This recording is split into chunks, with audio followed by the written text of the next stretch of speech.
అంటే శివాజీ గారు I don't want to comment మాట్లాడిన on it. I don't want to comment on it. అంటే ఒక పెద్ద నిర్మాతగా మీరు ఇండస్ట్రీలో ఉన్నారు కదా, ఒక ఒపీనియన్ చెప్తారు. Sensitive situations లో it's better to be quiet. Vasu గారు ఏంటంటే వంశీ గారు మీరు మొత్తం ఇండస్ట్రీలో కొత్త వాళ్ళు సినిమా తీసిన మంచి కంటెంట్ వచ్చినా మీ వైపు తిప్పుకునేలా చేస్తున్నారు. సో బికాస్ మీరు ఇచ్చేటువంటి ప్రమోషన్స్ కావచ్చు, జనాల్లోకి తీసుకెళ్ళేటువంటి సో ఆ విధానం కావచ్చు, అది అనేది సో మీ వైపే మొత్తం అంతా చిన్న సినిమాలు కావచ్చు, మీడియం రేంజ్ సినిమాలన్నీ కూడా ఎవరు ఉన్నారంటే వన్యవాసు, వంశీనంది పార్టీ ఉన్నారనే దాకా తీసుకొచ్చారు. ఆ సక్సెస్ అనేది మీకు కూడా కనబడుతుంది. ఇన్ ఫ్యూచర్లో ఈ భారం అంటే ఇది అనేది మీ మీద ఒక ప్రెషర్ తీసుకొచ్చే అవకాశం ఉంటుంది. బికాస్ మీరు కూడా సొంత నిర్మాణ సంస్థలో కొన్ని సినిమాలు తీయాలనుకున్న విధానంలో కూడా ఈ భారం అంతా కూడా మీకు ఎలా ప్రెషర్ అవబోతుంది, దాన్ని ఎలా తట్టుకోబోతున్నారు అంటే ఫ్యూచర్లో అడుగుతున్నారు. అంటే నేను వంశీతో కూడా నిన్నే ఈ టాపిక్ కూడా డిస్కస్ చేశాను. Let us concentrate on the production అనేది. బికాజ్ ఇప్పుడు బాగుంది ఓకే, బట్ అలాగని చెప్పి this is not our prime business. Our prime business is production. ఇప్పుడు ఏదో చిన్న గ్యాప్ తీసుకున్నాం, ఒక 6 months గ్యాప్ తీసుకుందాం అని చెప్పి. But I think from March onwards we will be serious on our own films.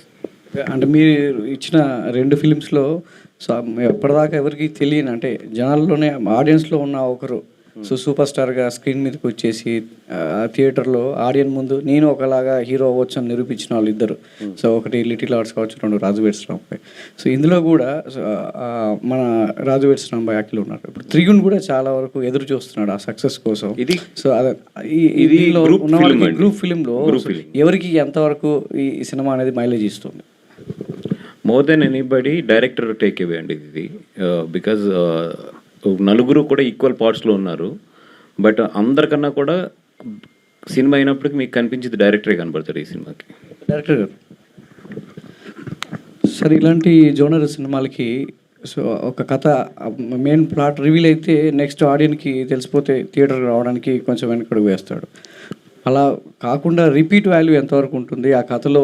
So ఆడియన్ని attract చేస్తూ తీసుకెళ్లేటువంటి పాయింట్స్ ఇంకా ఏమేమి ఉంటాయి సేపట్లో చూడబోతున్నారు. సో దానికంటే ముందు క్యూరియాసిటీగా మీరు అలాంటి జాగ్రత్తలు ఏమి తీసుకున్నారు కథలో?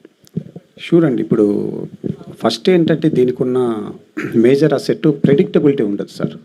ఖచ్చితంగా ప్రెడిక్ట్ చేయలేము సినిమాను. ప్లస్ ఈ సినిమాలో ఒక బ్యూటీ ఉంటుంది. ఇది ఎందుకంటే ఫస్ట్ టైం చూసినప్పుడు మీకు ఒక రకమైన ఫీలింగ్ ఇస్తుంది. ఇదే మూవీ మీరు సెకండ్ టైం చూసినప్పుడు కంప్లీట్గా ఇంకో రకమైన ఫీలింగ్ ఇస్తుంది. అది మాత్రం చాలా ఖచ్చితంగా నేను చెప్పగలను. ఇంకా అదే మీరు అన్నట్లు ఏదైనా ఓపెన్ అవుతే ఏమవుతుంది ఏంటన్నది అలాంటి సిచ్యువేషన్స్ కానీ అలాంటి డ్రైవే ఉండదు. మీకు కంప్లీట్గా ఒక అంటే మనకు తెలియని ఒక కొత్త ప్రపంచం క్రియేట్ అవుతుంది. దాన్ని ఎంజాయ్ చేస్తూ వెళ్తుంటాం అనమాట. బట్ దీనికి ఉన్నది ఇప్పుడు నేను ఫస్ట్ చెప్పాను కదా, మీరు ఫస్ట్ టైం చూడండి ఇదే సినిమాని, సెకండ్ టైం మళ్ళీ చూడండి, మీరు కంప్లీట్గా కొత్త ఫీలింగ్తో చూస్తారు సినిమా సెకండ్ టైం చూసినప్పుడు. అది దీనికి ఉన్నటువంటి ఒక యూనిక్ థింగ్ అన్నమాట. సార్ డైరెక్టర్ గారు మీ ట్రైలర్ చూసినారు, చాలా బాగుంది. ట్రైలర్ కూడా టాప్ నాచ్ టెక్నీషియన్స్ వర్క్ చేశారు. సినిమా కూడా అదే టోన్లో చాలా బాగుంది. బట్ ఇటువంటి డైరెక్టర్ ఇటువంటి కథ ఒక జోన్లో తీసుకెళ్ళినప్పుడు ఎవరి మాట వినరు, ఏమైనా కట్ చేయాలి, ఇటువంటి సీన్లు తీసేయాలన్నప్పుడు అటువంటిది బన్నీవాసు గారు కానీ వంశీనందిపాటి గారి కొరకు చిన్న చిన్న మార్పులు చెప్పారు. అటువంటిది మీరు ఎలా కట్ చేశారో వాళ్ళు చెప్పింది. అదయ్యా వీళ్ళిద్దరి కంటే ముందు నన్ను తట్టుకున్నాడు కదా, నన్ను తట్టుకున్నాక ఇంక తట్టుకోవడం విషయం కాదు.